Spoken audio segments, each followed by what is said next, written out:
আসসালামু আলাইকুম ওরহমতুল্লাহি ওবরাকাতুহু। আলহামদুলিল্লাহি রব্বিল আলামিন ওয়াল আকিবাতু লিল মুত্তাকিন ওয়াসসালাতু ওয়াসসালামু আলা নবিয়িনা মুহাম্মদ ওয়া আলা আলিহি ওয়া সাহবিহি আজমাইন, আম্মা বাদ। সকল প্রশংসা, গুণগান, তারিফ একমাত্র আমাদের রবের জন্য, যে রব আমাদেরকে সৃষ্টি করেছেন, আমাদেরকে রিজিক দিচ্ছেন, আমাদেরকে সরল সঠিক পথ দেখানোর জন্য কিতাবসমূহ নাজিল করেছেন, নবী ও রাসূলদেরকে প্রেরণ করেছেন। সে মহান আল্লাহ রব্বুল আলমিনের শুকর আদায় করে সকলেই বলি আলহামদুলিল্লাহ। অতঃপর সালাত এবং সালাম পড়ি আমাদের সেই রাসূলের উপর, যিনি আমাদেরকে সরল সঠিক পথ দেখিয়েছেন, আলোর পথ দেখিয়েছেন। আঁকাবাঁকা পথ থেকে, অন্ধকার পথ থেকে আমাদেরকে তিনি সদা সর্বদাই প্রতিনিয়ত সতর্ক করেছেন। সেই মহান রাসূলের উপর সকলেই পড়ি সাল্লাল্লাহু আলাইহি ওয়াসাল্লাম। আমার প্রাণপ্রিয় দর্শক শ্রোতা, আমরা আজকে মসজিদে নববীর খুতবার অনুবাদ শুরু করতে যাচ্ছি। আজকের খতিব হচ্ছেন ফদিলাতুল শেখ হুসাইন বিন আব্দুল আজিজ আলু শেখ হাফিজাহুল্লাহ। তিনি আজকে মুসলিম উম্মার জন্য যে বিষয়ে খুতবাটি পেশ করেছেন তা হচ্ছে শাবান মাসে রাসূলুল্লাহ সাল্লাল্লাহু আলাইহি সাল্লামের আমল ও প্রচলিত বেদাত। বিষয়টি আমাদের সবার জন্য, প্রতিটি মুসলিম নরনারীর জন্য অত্যন্ত গুরুত্বপূর্ণ, বিশেষ করে এই মুহূর্তে, এই মাসে, কারণ আজকে শাবান মাসই তো চলছে। সুতরাং আমরা যেন আল্লাহ তাআলার কাছে প্রার্থনা করতে পারি এবং প্রার্থনা করছি, তিনি যেন সম্মানিত খতিব সাহেব, তিনি মুসলিম উম্মার জন্য রাসূলুল্লাহ সাল্লাল্লাহু আলাইহি ওয়াসাল্লামের মেম্বারে দাঁড়িয়ে তিনি যে খুতবাটি পেশ করেছেন তা যেন আমাদের সবার জীবনের জন্য কল্যাণকর হয়। হে আল্লাহ, তোমার রহমতের উসিলায় তুমি আমাদেরকে সাহায্য করো, আমাদেরকে তৌফিক দান করো, আমিন আমিন। সম্মানিত খতিব সাহেব তিনি আমাদেরকে বলছেন যে শাবান মাস এটা হচ্ছে একটি ফজিলতপূর্ণ, কল্যাণকর, বরকতপূর্ণ একটি মাস। বছরের অন্যান্য মাসের মতো একটি মাস হলেও এর যে মর্যাদা রয়েছে, তাই একজন মুসলমানের উচিত সে এই মাসে আল্লাহ রব্বুল আলামিনের গোলামি করবে, আল্লাহর আনুগত্য করবে, আল্লাহর দ্বীনের উপর, শরীয়তের উপর সে অটল থাকবে, সুপ্রতিষ্ঠিত থাকবে।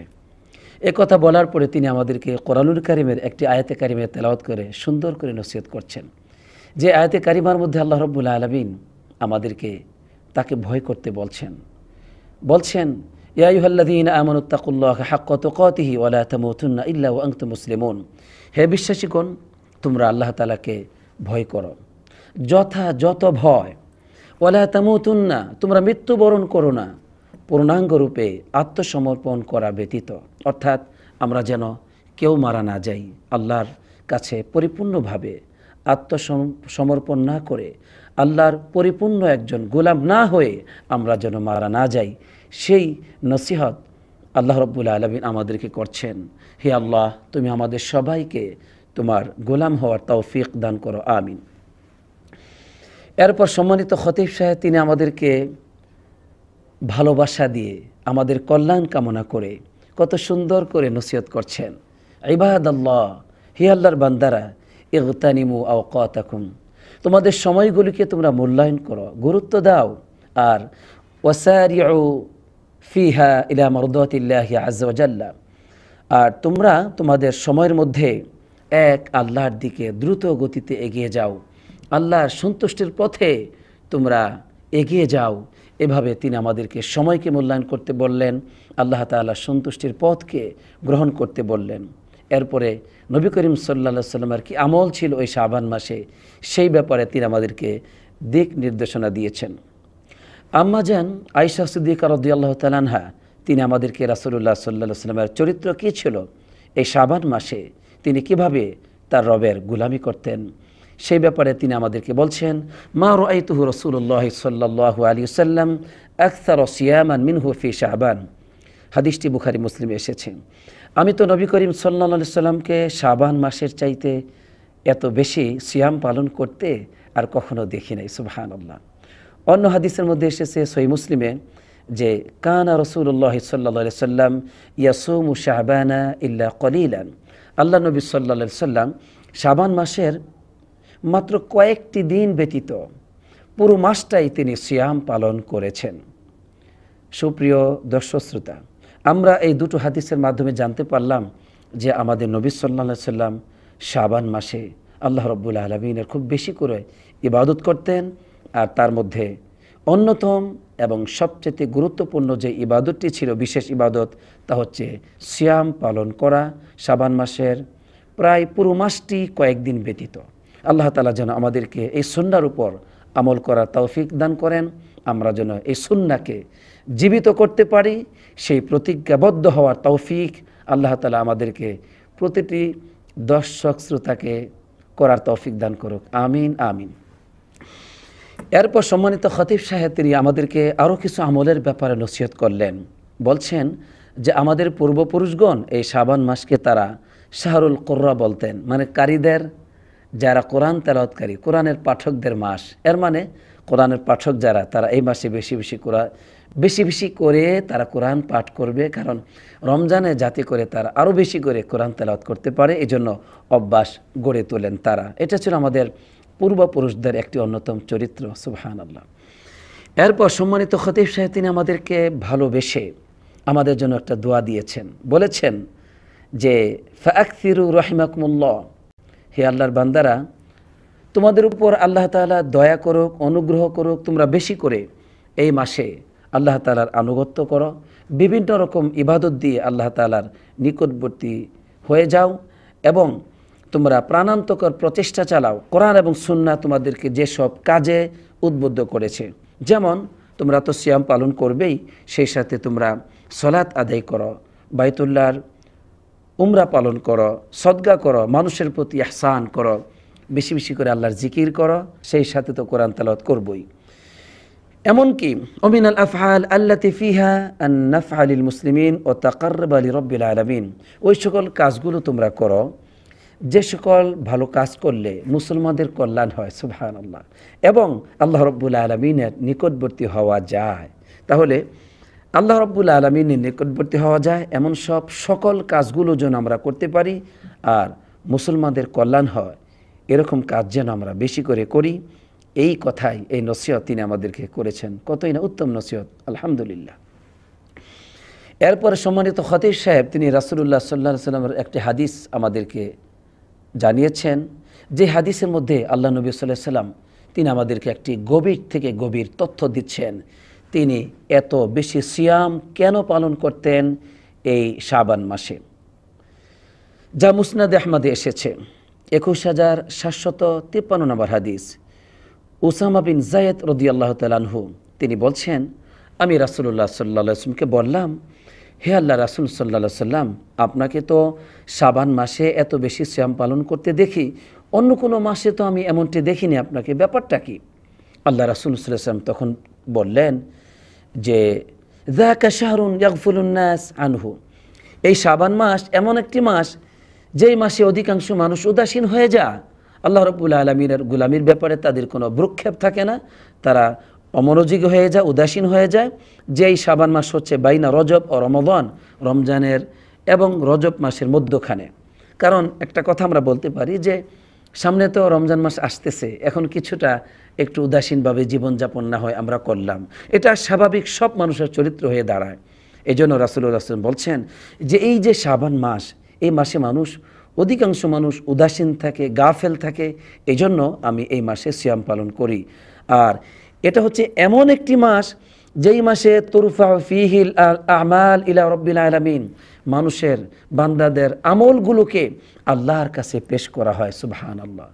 আর ফা উহিব্বু আইয়ারফা আমালি ওয়া আনা সাইম, আমি ভালোবাসি আমার আমল আল্লাহর কাছে পেশ করা হবে, আমি তখন রোজাদার থাকব, আমি তখন সিয়াম পালনকারী থাকব। সুবহানাল্লাহ। দেখেন আল্লাহ রাব্বুল আলামিনকে রাসূলুল্লাহ সাল্লাল্লাহু আলাইহি ওয়াসাল্লাম কত ভালোবাসতেন, আর আল্লাহর কাছে প্রিয় হওয়ার জন্য তার কি প্রচেষ্টা ছিল। সুবহানাল্লাহ।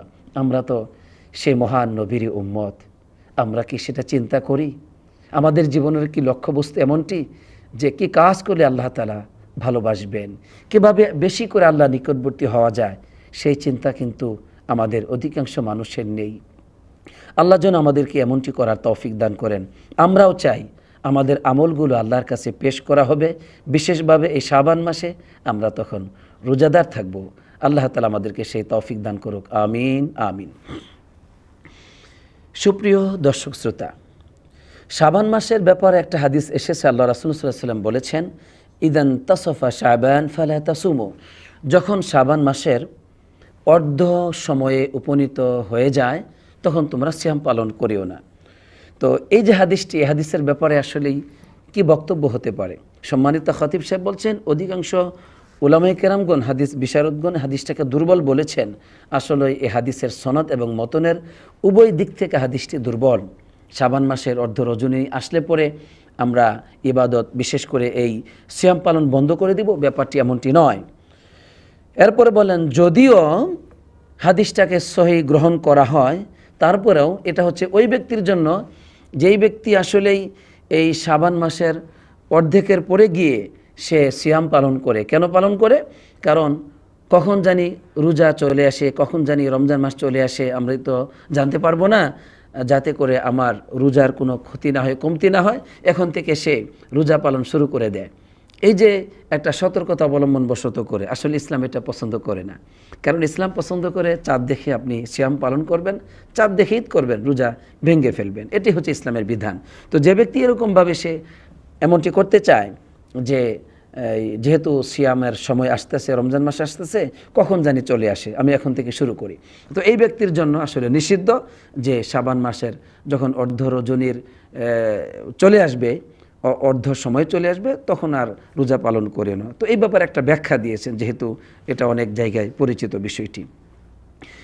সম্মানিত খতিব সাহেব আমাদেরকে এবার প্রথম খুতবার একেবারে শেষ প্রান্তে পৌঁছে গিয়ে আমাদেরকে আবার দোয়া করছেন। সুবহানাল্লাহ, কতই না তিনি আমাদেরকে ভালোবাসেন।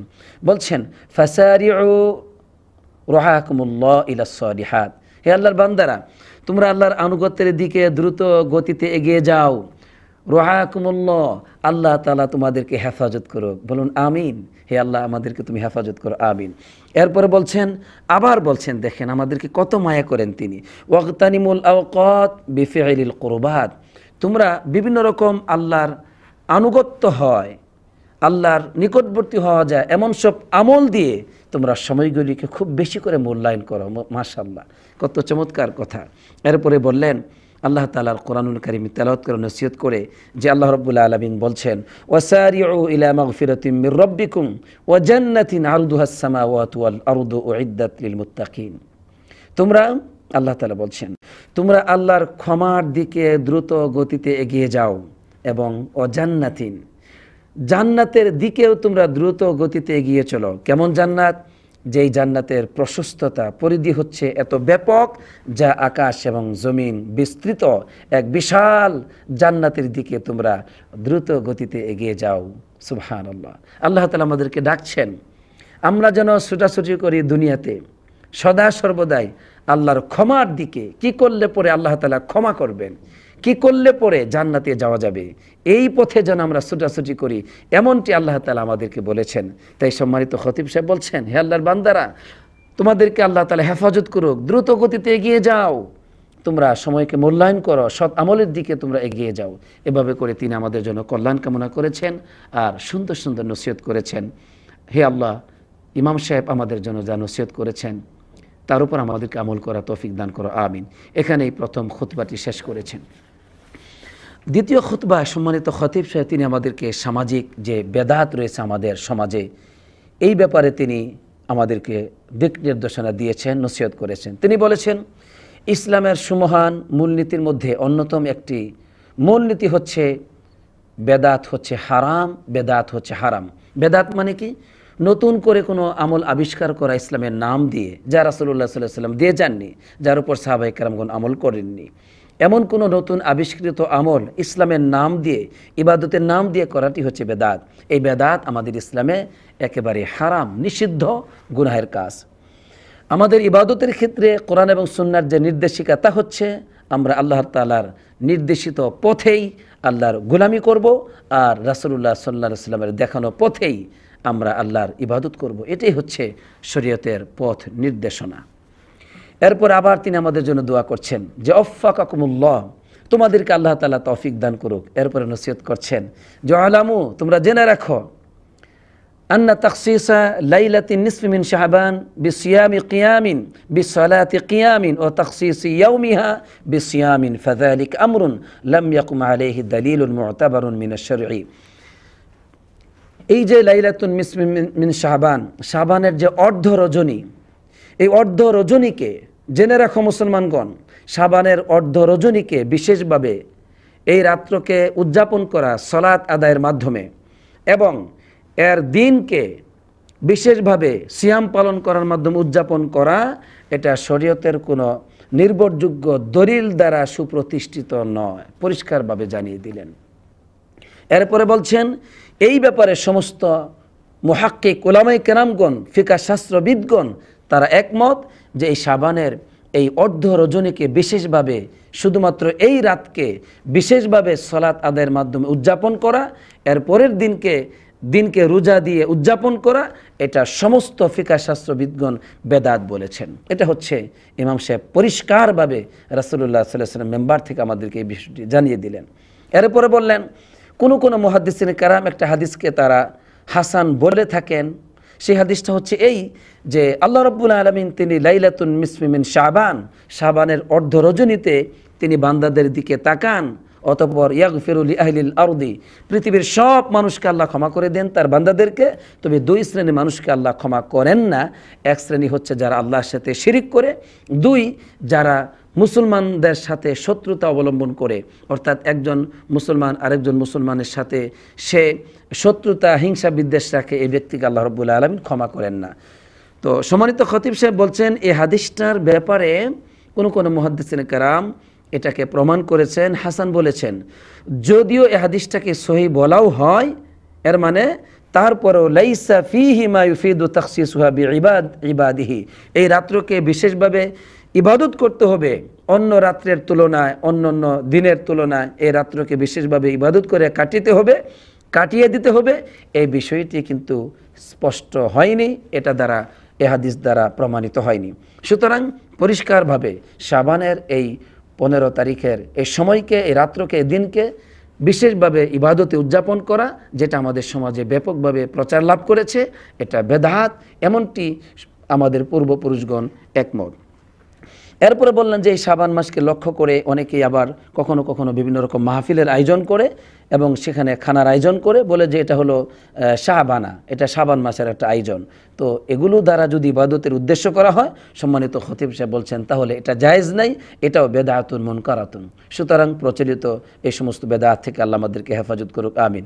পরিশেষে বলছেন ফাত্তাকুল্লাহ ইবাদাল্লাহ, হে আল্লাহর বান্দারা তোমরা আল্লাহ রাব্বুল আলামিনকে ভয় করো, ওয়াহযারু আল বিদআ, বেদাতকে তোমরা পরিত্যাগ করো, বেদাত থেকে তোমরা সতর্ক থাকো, কেননা ফাহিয়া শাররুন ও দালাল, বেদাত হচ্ছে একটি নিকৃষ্ট কাজ এবং এটা হচ্ছে পথভ্রষ্ট কাজ, এবং বেদাত হচ্ছে সুন্নাহ থেকে বিমুখ হয়ে যাওয়া, নাউজুবিল্লাহ।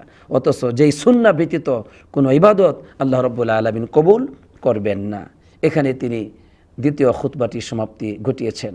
আজকের খুতবা থেকে আমরা জানলাম যে আমাদেরকে অবশ্যই রাসূলুল্লাহ সাল্লাল্লাহু আলাইহি ওয়াসাল্লাম আদর্শ পালন করতে হবে।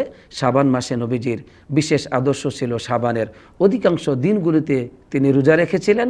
আর রাত্রের আমল বলতে যদি আমরা বলি, তাহলে অন্য সময়গুলিতে যেভাবে রাত্রে তিনি কিয়ামুল লাইল করেছেন, এই শাবান মাসেও করেছেন, আমরা সবাই করব। কিন্তু বিশেষ করে এই শাবান মাসকেই 15 দিনের এই অর্ধ রজনীকে, যেটাকে আমরা শবে বরাত বলি, এই রজনীকে বিশেষভাবে ইবাদতের জন্য শুধুমাত্র এই রাত্রকে খাস করা, সম্মানিত খতিব সাহেব বলেছেন এটা কোনো নির্ভরযোগ্য হাদিস দ্বারা প্রমাণিত হয়নি। শুধুমাত্র এই রাত্রে ফজিলতটি বর্ণিত রয়েছে যে যারা শিরিক করবে না, যারা এভাবে করে হিংসা বিদ্বেষ করবে না কোনো মুসলমানের সাথে, এদেরকে এরকম সব মুসলমানদেরকে আল্লাহ তাআলা ক্ষমা করে দিবেন। অর্থাৎ সেই রাত্রে যদি সে এশার নামাজ পড়ে আর ফজর পড়ে কোনো নফল নামাজ নাও পড়ে, তবু আল্লাহ ক্ষমা করে দিবেন। এটা হচ্ছে আল্লাহ তাআলার পক্ষ থেকে একটি অনুগ্রহ মাত্র, আলহামদুলিল্লাহ। কিন্তু বেদাত হচ্ছে এই রাত্রকে বিশেষভাবে ফজিলত মনে করে আলাদাভাবে উদযাপন করা, এই বিষয়টি স্পষ্ট হয়ে গেল। আল্লাহ সুবহানাহু ওয়া তাআলা আমাদেরকে মসজিদ নববীর মেম্বার থেকে রাসূলুল্লাহ সাল্লাল্লাহু আলাইহি ওয়াসাল্লামের মেম্বারে দাঁড়িয়ে সম্মানিত খতিব সাহেব মুসলিম উম্মার জন্য যে কল্যাণ কামনা করেছেন, বেদাত থেকে সতর্ক করেছেন, সুন্নাহর প্রতি উদ্বুদ্ধ করেছেন। আমরা সবাই যেন এর উপর আমল করতে পারি। আল্লাহ তাআলা আমাদেরকে সেই তৌফিক দান করুক, আমিন। আসসালাতু ওয়াসসালামু আলা নবিয়িনা মুহাম্মদ ওয়া আলা আলিহি ওয়া সাহবিহি আজমাইন।